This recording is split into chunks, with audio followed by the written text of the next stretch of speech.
The virtual meeting was scheduled for 10 o'clock this morning, and President Geingob, supported by Deputy Prime Minister and Minister for International Relations Netumbo Nandi-Ndaitwah and Health and Social Services Minister Dr. Kalumbi Shangula, were promptly in position as the chair and convener of the meeting. President Ramaphosa explained the rationale behind the meeting.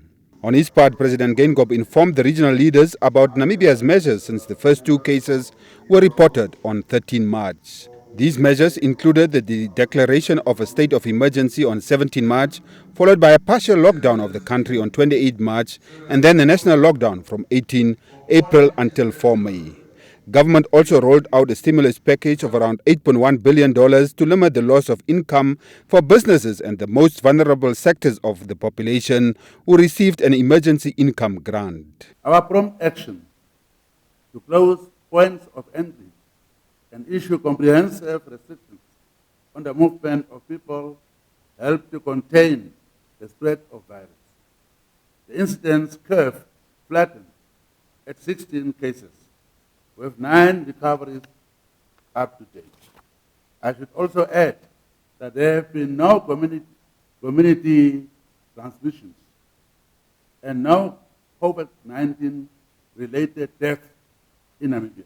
The countrywide lockdown lapsed at midnight on Monday, 4 May 2020, and government commenced with the relaxation of countrywide restrictions on the movement of people, goods and services. We are seeking to strike a balance between protecting life on the one hand and economic activity on the other. The state of emergency, which I declared on 17 March 2020, remains in force for a period of 6 months and may be extended subject to the data available on COVID-19 cases.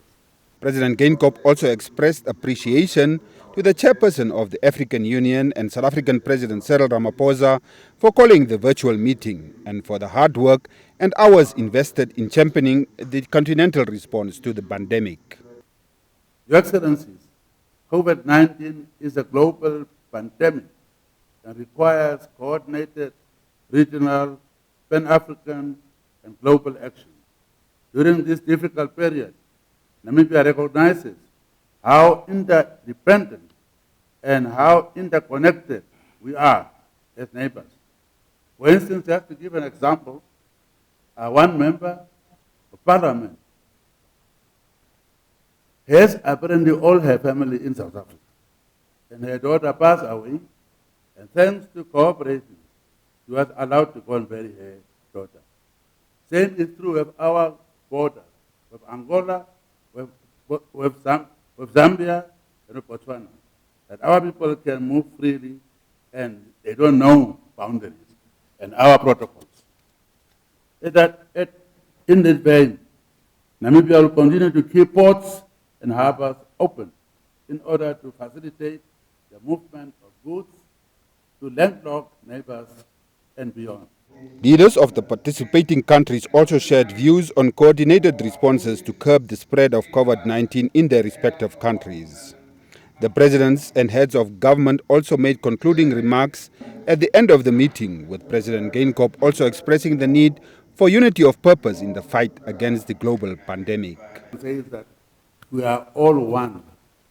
First, I told Namibians we are one Namibia, one nation.